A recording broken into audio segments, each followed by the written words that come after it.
Hello everyone, welcome to let's prep exam YouTube channel. Railway की भर्ती परीक्षाएं 2024 की, इनके लिए हम स्पेशल करने वाले हैं साइंस का प्रैक्टिस सेट। इस प्रैक्टिस सेट की बात करते हो तो इसमें फिजिक्स, केमिस्ट्री और बायोलॉजी तीनों के यहाँ पर पिछली परीक्षाओं में पूछे गए प्रश्न उत्तर है, वो इस वीडियो में आपके करने वाले इस प्रैक्टिस सेट में। आइए दोस्तों, यहाँ पर आप लोगों को बता दें, अगर आप लोग टॉपिक वाइज प्रैक्टिस सीट करना चाहते हैं तो अभी PYQ सीरीज़ यहाँ पर फिजिक्स, केमिस्ट्री, बायोलॉजी तीनों के यहाँ पर सीरीज स्टार्ट की गई है। स्पेशल में आप लोग टॉपिक वाइज करना चाहते हैं तो आप लोग कर सकते हैं। ठीक है मेरे दोस्तों, अगर आप चैनल पर नए आए तो आप लोग चैनल को सब्सक्राइब कर लीजिए और बेल आइकन को ऑन कर लीजिए। चलिए दोस्तों, स्टार्ट करते हैं आज के इस प्रैक्टिस सेट का पहला प्रश्न। देखिए दोस्तों, ये हमारा पहला प्रश्न है। प्रश्न नंबर है 1, निम्नलिखित में से कौन सी शक्ति की इकाई नहीं है? ए ऑप्शन है आपका जूल पर सेकेंड, किलोवाट घंटा, अश्व शक्ति और वाट। ऑप्शन बताएंगे कौन सा सही हो जाएगा आपका। ये देखिए, ग्रुप डी आपका 2022 में ये क्वेश्चन आपका पूछा गया था। तो यहाँ पर आपका सही ऑप्शन होगा बी। ये आपका क्या है, किलोवाट घंटा। ये आपका शक्ति का इकाई नहीं है। किसका? शक्ति का इकाई नहीं है। ठीक है, और तो ये है किसका? किलोवाट घंटा है ऊर्जा का मात्रा। किसका? ऊर्जा का मात्रा, आप लोग याद रखिए। ठीक है, किसका मात्रक है? ऊर्जा का। और 1 किलोवाट जो ऊर्जा है, 1 किलोवाट ऊर्जा ये हमारी 3.6 इंटू 10 की पावर 6 जूल के बराबर होती है। कितनी? 3.6 इंटू 10 की पावर 6 जूल के बराबर। आप लोग याद रखिए। ठीक है, जूल पर सेकेंड और अश्व शक्ति और वाट, ये आपके किसके? शक्ति के मात्रक हैं। ठीक है, आप लोग हमेशा इनको नोट करके रख लीजिए। ठीक है, चलिए दोस्तों, अगला क्वेश्चन देखिए आप। क्वेश्चन नंबर आपका है 2 नंबर। प्रतिरोधकता की एसआई यूनिट बताइए आप। ओम प्रति मीटर, मीटर हो, ओम इंटू मीटर और ओम। ऑप्शन बताएंगे कौन सा सही हो जाएगा। तो देखो दोस्तों, इसका जो सही ऑप्शन होगा सी, ओम इंटू मीटर। क्या होगा? ओम इंटू मीटर जो प्रतिरोधकता की इकाई होगी। ठीक है, चलिए यहाँ पर आप लोगों को बता देते हैं स्पेशल में। आपका यहाँ पर क्या दिया, जो प्रतिरोधकता है एसआई मतलब ओम इंटू मीटर। ठीक है, इसकी डेफिनेशन क्या हो सकती है, तो किसी पदार्थ, प्रतिरोधक की बात करते हैं तो किसी पदार्थ द्वारा उसमें प्रवाहित या होने वाली यहाँ पर विद्युत धारा के अवरुद्ध जो क्षमता को पदार्थ की प्रतिरोधकता कहते हैं। क्या कहते हैं? पदार्थ की प्रतिरोधकता। ठीक है, सुचालक पदार्थों की बात करें तो इसकी प्रतिरोधकता कैसी होती है? कम होती है। ठीक है, और कुचालक पदार्थों की प्रतिरोधकता है वो कैसी? अधिक होती है। ठीक है, आप लोग याद रखिए। अगला क्वेश्चन देखिए आप। अगला क्वेश्चन आपकी स्क्रीन पर है 3 नंबर। किस भौतिक राशि का मात्रक वोल्ट प्रति एम्पियर होता है? ऑप्शन बताएंगे कौन सा सही हो जाएगा। प्रतिरोध, धारा, कार्य और आवेश। आपका ग्रुप डी का ये प्रश्न है 2022 का। ऑप्शन बताएं कौन सा सही है। तो इसका जो ऑप्शन सही होगा ए। क्या होगा? प्रतिरोध। क्या होता है? वोल्ट प्रति मीटर। क्या होता है? वोल्ट प्रति मीटर। ठीक है, चलिए यहाँ पर आप लोग कंसेप्ट देख सकते हो।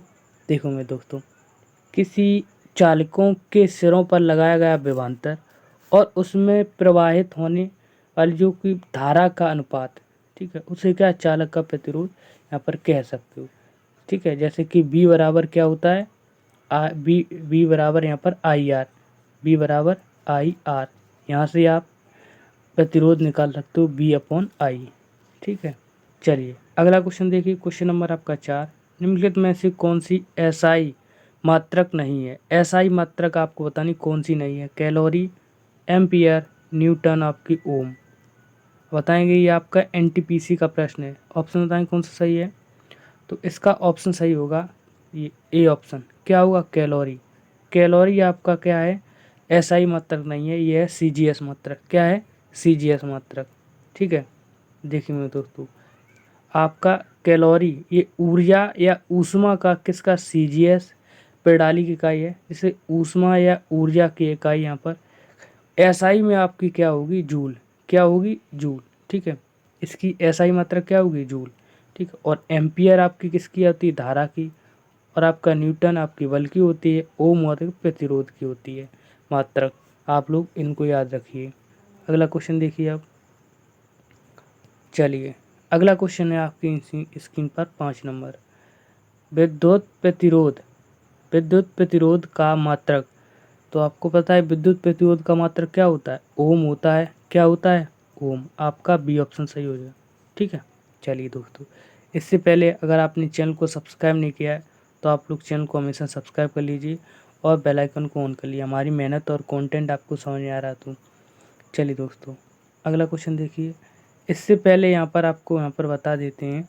देखिए दोस्तों, आपका शक्ति वाट होता है, आपका प्रतिरोध का ओम होता है, विद्युत आवेश का कूलाम होता है, आपका बल का मात्रक न्यूटन होता है। इन सभी के मात्रक आप लोग नोट कर सकते हो या याद कर लीजिए। अगला क्वेश्चन देखिए अब। क्वेश्चन नंबर आपकी स्क्रीन पर है 6 नंबर। भार की एसआई, भार की एसआई इकाई क्या है?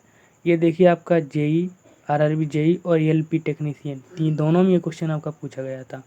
ये ऑप्शन है किलोग्राम, न्यूटन, ग्राम, डायन। बताएंगे ऑप्शन कौन सा सही है? भार की एसआई यूनिट बतानी है आपको। तो जो इसका जो ऑप्शन सही होगा आपका बी। क्या होगा? B, Newton. न्यूटन आपका यहाँ पर सही उत्तर हो जाएगा। भार की इकाई क्या होगा? न्यूटन। चलिए आइए यहाँ पर और यहाँ पर भौतिक उनकी बात करते हैं, भौतिक राशियों की। तो यहाँ पर आपका एसआई यूनिट, भार का मात्रक क्या होता है? न्यूटन। यहाँ पर अन्य यहाँ पर भौतिक राशि हैं उनकी बात करते तो लंबाई, इसका आपका मात्रक होता है मीटर। इसे एम से डिनोट किया जाता है। ठीक है, जो कि आपकी ये भौतिक राशियाँ हैं। कितनी? 7 ही आपकी भौतिक राशियाँ हैं, आप लोग याद रखिए। कितनी? 7। ठीक है। द्रव्यमान की बात करें तो किलोग्राम होता है, केजी में से डिनोट किया जाता है। समय का सेकेंड होता है आपका, एस से डिनोट किया जाता है। विद्युत धारा का आपका एम्पियर होता है मात्रक, और इसे ए से डिनोट किया जाता है। ताप का यहाँ पर केल्विन मात्रक होता है और इसे के से डिनोट किया जाता है। ज्योति तीव्रता का मात्रक होता है आपका कैंडेला, इसे सी से डिनोट करते हैं। पदार्थ की मात्रा यानी कि मोल, इसको आप मोल MOL से डिनोट किया जाता है। ठीक है, इनको आप लोग नोट कर लीजिए दोस्तों। चलिए अब देखिए अगला क्वेश्चन। क्वेश्चन नंबर आपकी स्क्रीन पर 7 नंबर। संवेग की एसआई इकाई क्या है? संवेग की एसआई इकाई KG into metre per second square, KG into metre per second, gram into metre per second, KG into centimetre per second. Option बताएंगे कौन सा सही हो जाएगा। देखिए दोस्तों, ये आपका क्वेश्चन है ग्रुप डी, एलपी और ग्रुप डी। फिर ये आपका ग्रुप डी पूछा गया था। 3 बार आपके एग्जाम में आया हुआ प्रश्न है। संवेग की इकाई यानी कि यूनिट यानी मात्रक। इसका ऑप्शन बताएंगे कौन सा सही हो जाएगा आपका। तो इसका जो सही ऑप्शन होगा बी। क्या होगा? B option, KG into metre per second, KG into metre per second. ठीक है। चलिए आइए अब यहाँ पर संवेग की बात कर लेते हैं। तो किसी वस्तु के द्रव्यमान एवं उस पर वेग के गुणनफल को वस्तु का संवेग कहा जाता है। क्या कहा जाता है? वस्तु का संवेग। ठीक है, वस्तु का संवेग एक कैसी है? सदिश राशि है। कैसी है? एक सदिश राशि, आप लोग याद रखिए। ठीक है, जिसमें आप संवेग को संरक्षित राशि कह सकते हो। क्या? संरक्षित राशि। ठीक है, क्योंकि संवेग बराबर क्या होता है? द्रव्यमान इंटू वेग होता है। क्या होता है? द्रव्यमान इंटू वेग। और यहाँ से आप अपना यहाँ पर अपना जो मात्रक है KG into metre per second यहाँ से निकाल सकते हो। ठीक है। वस्तु पर अगले कॉन्सेप्ट के बाद, तो वस्तु पर लगा बल उस वस्तु के संवेग परिवर्तन दर के बराबर होता है। आप लोग हमेशा याद रखिए, आपके एग्जाम में ये यहाँ से डायरेक्ट क्वेश्चन पूछ लिया जाता है यहाँ से। ठीक है। चलिए अगला क्वेश्चन देखिए अब। क्वेश्चन नंबर आपकी स्क्रीन पर है 8 नंबर। 8 नंबर प्रश्न का उत्तर बताएंगे। विद्युत आवेश की एसआई यूनिट, विद्युत आवेश की, तो आपको पता है क्या होती है? कूलाम होती है। क्या होती है? कूलाम। आपका यहाँ पर बी ऑप्शन सही हो जाएगा। आइए मेरे दोस्तों, अब हम बात कर लेते हैं आपके विद्युत आवेश की। तो विद्युत आवेश यानी इलेक्ट्रिक चार्ज, इसमें आपका पदार्थों को परस्पर रगड़ने और उसमें आकर्षित करने का गुण उत्पन्न हो तो, और उसमें संचित गुण, क्या संचित गुण को क्या कहा जाता है? आवेश कहा जाता है। क्या कहा जाता है? आवेश। ठीक है। आपके दो आवेश दो प्रकार के होते हैं।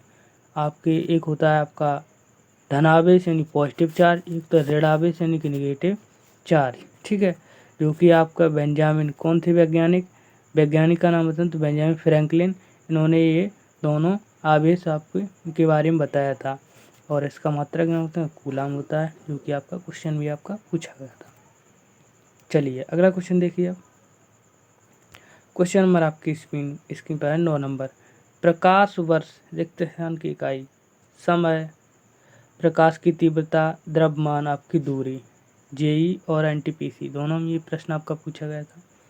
तो प्रकाश वर्ष आपकी दूरी का मात्रक है। किसका? दूरी का मात्रक, यानी कि डी ऑप्शन आपका यहाँ पर सही उत्तर हो जाएगा। चलिए आइए यहाँ पर आपके प्रकाश की इसकी बात कर लेते हैं। देखिए आपकी प्रकाश वर्ष किसकी दूरी की यहाँ पर इकाई है। ठीक है, जो प्रकाश वर्ष है ये बहुत ही लंबी दूरियों को मापने के इसका उपयोग में लाया जाता है। जैसे कि एक प्रकाश वर्ष में आपका 9.46 × 10⁻15 ये आपका एक प्रकाश वर्ष मीटर के बराबर होता है।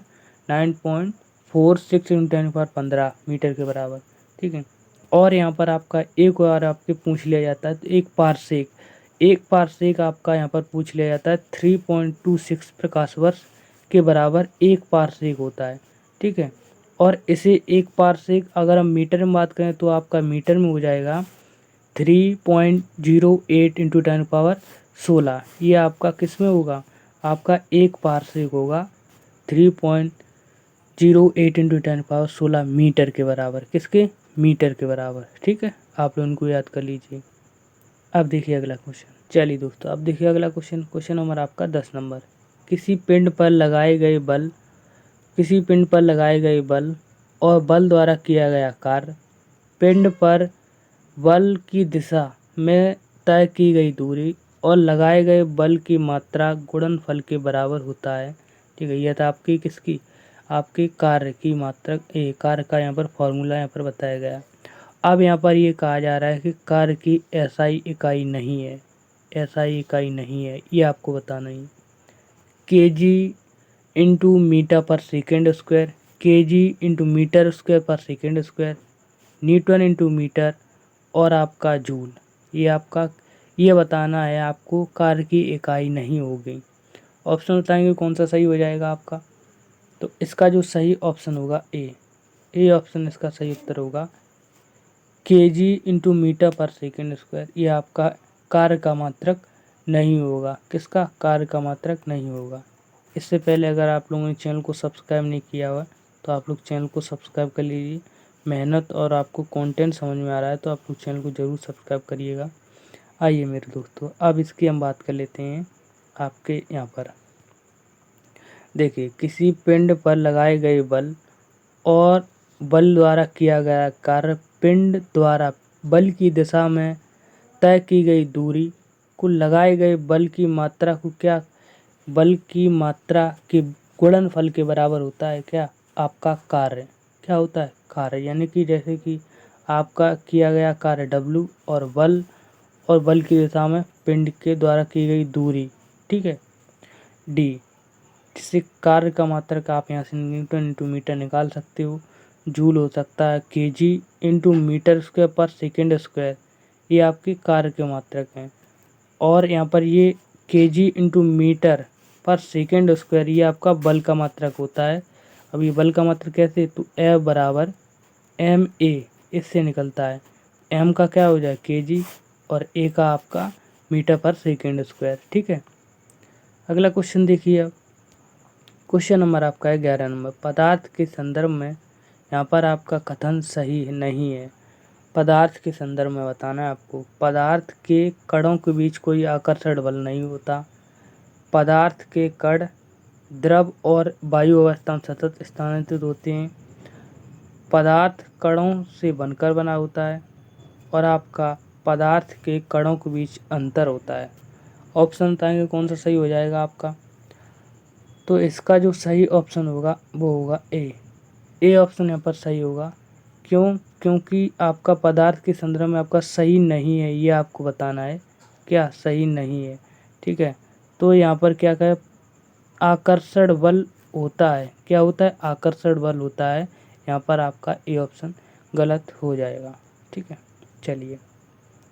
चलिए दोस्तों, अब देखिए अगला क्वेश्चन नंबर आपका 12 नंबर। अब तक वैज्ञानिकों द्वारा पदार्थ की कितनी अवस्थाएं हैं वो तय की गई हैं? 2, 5, 4 और 3। कितनी तय की गई हैं वैज्ञानिकों के द्वारा? तो कितनी की गई? 5। कितनी? 5 की गई हैं। अब ये हाँ कौन कौन सी 5, उनकी हम यहाँ पर आपको बात करते हैं। देखिए दोस्तों, आपकी पदार्थ जो कि ब्रह्मांड की एक विषय वस्तु है, प्रत्येक वस्तु जो स्थान घेरती है उसे द्रव्यमान, इसमें क्या होता है? द्रव्यमान होता है या उसे द्रव्य कहलाती है। पदार्थ या द्रव्य वो कहलाती है। पदार्थ की कितनी अवस्था है? 5। आपकी ठोस, दूसरी आपकी द्रव, तीसरी आपकी गैस, ठीक है, चौथी आपकी प्लाज्मा, और आपकी पांचवी की बात करते हैं बोस आइंस्टीन कंडेंसेट। ये आपकी पांचवी अवस्था होगी और चौथी आपकी प्लाज्मा होगी। 3 आमतौर पर आप लोगों को पता ही होगी, ठोस, द्रव, गैस। ठीक है, ठोस, द्रव और गैस। ये आप लोग पांचवी, चौथी और पांचवी को याद कर लीजिए, प्लाज्मा और बोस का आइंस्टीन कंडेंसेट। ठीक है, अगला क्वेश्चन है क्वेश्चन नंबर आपका 13 नंबर। मिश्रण प्रकृति में रिक्त स्थान हो सकता है। समांगी, विषमांगी, समांगी और विषमांगी दोनों शुद्ध पदार्थ। ऑप्शन बताएंगे कौन सा सही हो जाएगा? चलिए, इसका जो सही ऑप्शन होगा वो हो जाएगा आपका सी आंसर। क्या होगा? सी, यानी आपका समांगी और विषमांगी दोनों में आपका मिश्रण है, ये आपकी प्रकृति में मौजूद हो सकता है। ठीक है, आइए यहाँ पर आपकी इसकी बात कर लेते हैं। देखिए मेरे दोस्तों, प्रकृति में मिश्रण समांगी और विषमांगी दोनों होता है। समांगी मिश्रण की बात करें तो आपकी नमक का मिश्रण, ये आपका समांगी मिश्रण, जैसे कि चीनी और जल का मिश्रण, ये आपका समांगी मिश्रण होगा, जिसमें एक दूसरे में समा जाते हैं। जैसे कि चीनी है वो पानी में आसानी से घुल जाती है। ठीक है, आगे हम विषमांगी मिश्रण की बात करते हैं। विषमांगी मिश्रण में जैसे कि मिट्टी और आपकी रेत, मिट्टी और रेत का मिश्रण करोगे तो ये आपस में नहीं मिलेगी। ठीक है, जैसे कि तेल आपका है, आप पानी में मिलाओगे तो आपका वो नहीं मिलेगा। ठीक है, तो ये आपका विषमांगी, क्या होगा? विषमांगी मिश्रण हो जाएगा। ठीक है, चलिए अब देखिए अगला क्वेश्चन आपकी स्क्रीन पर है 14 नंबर। एक मिश्र धातु किसका उदाहरण है? कोलाइड विलयन, पायस, ठोस विलयन और विविध मिश्रण। एलपी आपका टेक्नीशियन का ये प्रश्न है, तो इसका जो सही ऑप्शन होगा सी। क्या हो जाएगा? सी, ठोस विलयन। क्या होगा? ठोस विलयन। ठीक है, चलिए आइए इसकी यहाँ पर कंप्लीट बात कर लेते हैं। देखिए मेरे दोस्तों, दो या दो से अधिक रासायनिक पदार्थों के समांगी मिश्रण को विलयन कहते हैं। क्या कहते हैं? विलयन। ठीक है, विलयन के प्रमुख प्रकार हैं, उनकी हम बात कर लेते हैं। देखिए, सबसे पहले आपका ठोस में ठोस का विलयन करेंगे। ठोस में ठोस का विलयन करेंगे तो मिश्र धातु में बनेगी। क्या मिश्र धातु में बनेगी? जैसे कि पीतल बनेगी। जैसे कि पीतल में कौन कौन सी धातु मिलाएं? तो आपकी तावा, क्या तावा और जस्ता, ये आप मिलाओगे तो आपकी पीतल धातु बनेगी, जो कि क्या मिश्र धातु बनेगी। ठीक है, आगे हम बात करते हैं ठोस में द्रव का विलयन। क्या? ठोस में द्रव का विलयन, तो आपकी थैलियम धातु, जैसे कि आपका यहाँ पर पारा, क्या होगा? पारा एक धातु का विलयन है। क्या है? पारा एक धातु का विलयन है। ठीक है, आगे हम बात करते हैं आपके गैस में ठोस का विलयन। गैस में ठोस का विलयन, जैसे कि आप यहाँ पर देख सकते हो वायु में आपके कपूर, किसका? कपूर का विलयन होगा। ठोस में आपके गैस में ठोस का विलयन हो जाएगा। ठीक है, चलिए आगे हम बात करते हैं आपके द्रव में द्रव का विलयन। क्या? द्रव में द्रव का विलयन, जैसे कि जल में आप एल्कोहल को आप विलय कर दो, विलयन बना दो तो आपका द्रव में द्रव का विलयन बन जाएगा। ठीक है, आगे गैस में आपका द्रव का विलयन, गैस में द्रव का विलयन करोगे तो आपका जैसे कि कोहरा या आपके अमोनिया गैस का जल में आपका विलयन होगा। ठीक है, या आप इनको नोट कर लीजिए। ठीक है, चलिए अगला क्वेश्चन देखिए। अब अगला क्वेश्चन दिया आपका 15 नंबर। शक्कर के घोल में आपका, शक्कर एक प्रकार का क्या है? विलायक है। घुला हुआ पदार्थ है, कोलाइड है आपका, सरफेस सस्पेंशन है। ऑप्शन बताएंगे कौन सा सही हो जाएगा। तो एक आपका घुला हुआ पदार्थ है, क्या है घुला हुआ पदार्थ, आपका यहाँ पर बी ऑप्शन सही उत्तर है। चलिए, हमारी मेहनत और कंटेंट आपको समझ में आ रहा है तो आप लोग चैनल को हमेशा सब्सक्राइब करिएगा और बेल आइकन को हमेशा ऑन करिए, ठीक है मेरे दोस्तों। आइए दोस्तों, अब देखिए अगला क्वेश्चन। क्वेश्चन आपकी स्क्रीन पर मिला है 16 नंबर। रिक्त स्थान यौगिक नहीं है, कौन सा यौगिक नहीं, लेड, चौक, हाइड्रोजन सल्फाइड, सल्फर डाइऑक्साइड आपका यौगिक नहीं है। और कौन सा ऑप्शन सही है, तो लेड, कौन, पीबी, पीबी आपका क्या, एक शीशा का आपका रासायनिक सूत्र पीबी लेड, ये आपका होगा, ये यौगिक नहीं है, क्या है, यौगिक नहीं है, ठीक है। आइए इसकी हम यहाँ पर बात कर लेते हैं।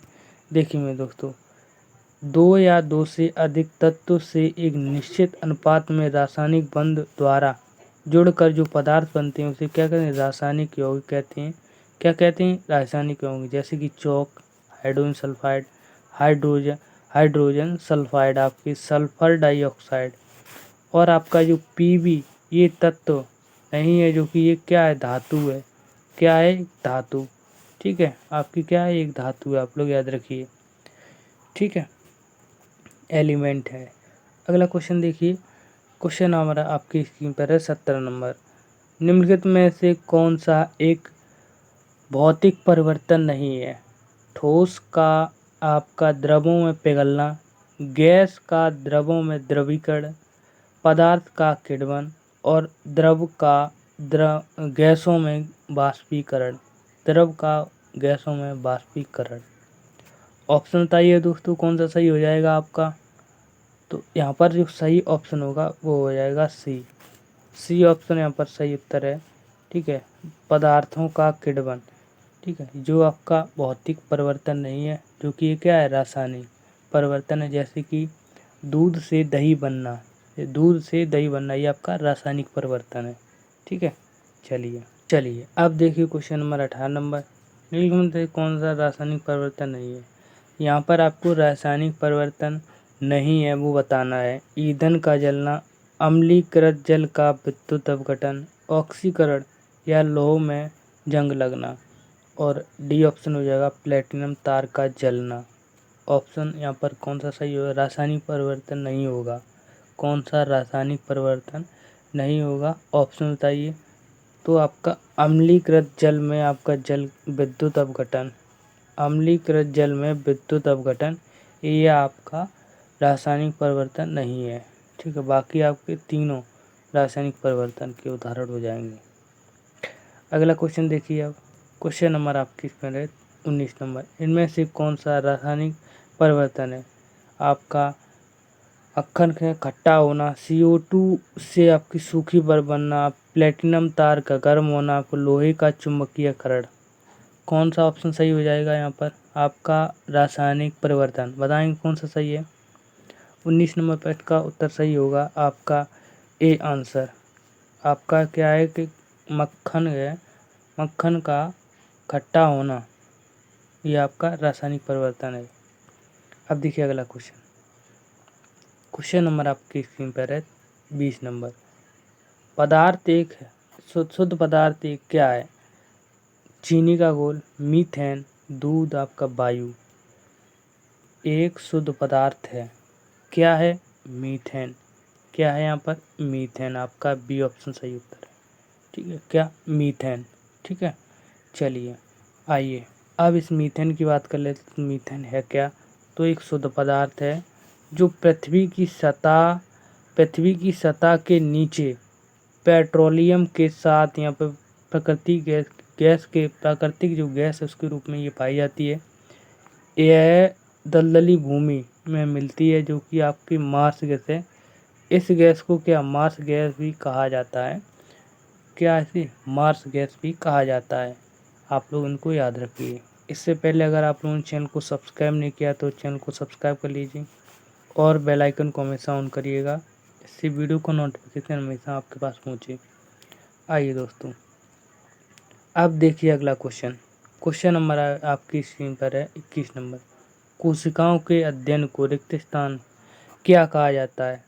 Serology, cytoplasm, cytology, etiology. NTPC का ये प्रश्न है आपका। एनटीपीसी एग्जाम में आपका क्वेश्चन नंबर पूछा गया। 21 नंबर प्रश्न का उत्तर बताइए। तो आपका कोशिकाओं का अध्ययन ये आपका कहलाएगा साइटोलॉजी। क्या होगा? साइटोलॉजी। ठीक है, चलिए आइए अब यहाँ पर आपकी बात कर लेते हैं। देखिए मेरे दोस्तों, कोशिकाओं का अध्ययन साइटोलॉजी कहते हैं। सीरम और अन्य शारीरिक तरल पदार्थों के अध्ययन को सीरोलॉजी कहा जाता है। क्या याद? सीरोलॉजी। रोगों की पहचान और निदान विवेचन के अध्ययन को आपका ईटियोलॉजी कहा जाता है। क्या कहा जाता है? ईटियोलॉजी। कोशिकाओं में जो कोशिका है, कोशिका झिल्ली के अंदर केंद्र को छोड़कर यहाँ पर संपूर्ण पदार्थ की कोशिका द्रव्य आपके साइटोप्लाज्म को कहते हैं। क्या कहते हैं? कोशिका द्रव्य यानी साइटोप्लाज्म इसे कहा जाता है, क्योंकि आपके रवेदार जलेबी नुमा और अर्ध तरल पदार्थ है। क्या है? अर्ध तरल पदार्थ है, जो कि कोशिका के 70% भाग की रचना ये करते हैं। कौन? कोशिका। कोशिका के 70% भाग की रचना करते हैं। ठीक है, आइए अब देखिए अगला क्वेश्चन।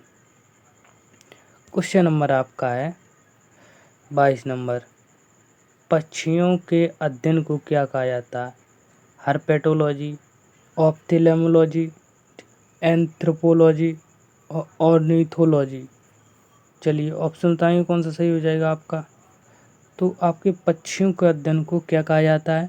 पक्षियों के अध्ययन का ऑर्निथोलॉजी। क्या? ऑर्निथोलॉजी। आपका बी ऑप्शन सही उत्तर हो जाएगा यहाँ पर। ठीक है, आइए बाकी ऑप्शन की यहाँ पर बात कर लेते हैं। देखिए दोस्तों, आपकी ऑर्निथोलॉजी ये आपका पक्षियों का अध्ययन होता है। हर्पेटोलॉजी आपका उभयचर और सरीसृपों का अध्ययन होता है।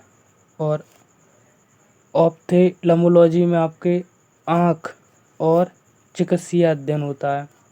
एंथ्रोपोलॉजी मानव क्रमित विकास का अध्ययन होता है। मानव के क्रमित विकास का यहाँ पर अध्ययन होता है एंथ्रोपोलॉजी में। ठीक है, चलिए 23 नंबर प्रश्न देखिए आप। शहरी 23 नंबर प्रश्न है आपका शहरी कल्चर। शहरी कल्चर शब्द है, ये किससे संबंधित है? मछली पालन, रेशम कीट, पक्षी पालन आपका होगा, मधुमक्खी पालन। तो यहाँ पर इसका जो शहरी कल्चर है इसका संबंध आपका होगा रेशम की खेती से। किससे? रेशम की खेती से। आपका बी ऑप्शन सही उत्तर है। ठीक है, आइए बाकी ऑप्शन की बात कर लेते हैं। देखिए आपका शहरी कल्चर ये आपके रेशम कीट का पालन का अध्ययन करना। पीसी कल्चर होगा मत्स्य पालन का अध्ययन करना। एपी कल्चर का होगा मधुमक्खी पालन का अध्ययन करना। ईवी कल्चर आपका पक्षी का पालन। ठीक है, चलिए अगला क्वेश्चन देखिए आप। क्वेश्चन नंबर आपका है 24 नंबर। पौधों में बीमारियों का अध्ययन और वह तरीका जिससे पौधे विरोध करते हैं या संक्रमण से सामना करते हैं। क्या जो आपका बीमारी है उसको आप सामना करते हैं जो पौधे हैं, बताएंगे ऑप्शन कौन सा सही होगा। देखिए ए ऑप्शन आपका है विकृत विज्ञान, क्रिया विज्ञान, फाइटोपैथोलॉजी। डी ऑप्शन है फैटोफार्मोजेनिस्ट। ऑप्शन बताएंगे कौन सा सही हो जाएगा यहाँ पर। 24 नंबर प्रश्न का उत्तर बताइए। तो आपका फाइटोलॉजी। क्या होगा? फाइटोपैथोलॉजी। फाइटोपैथोलॉजी में आपका क्या होता है?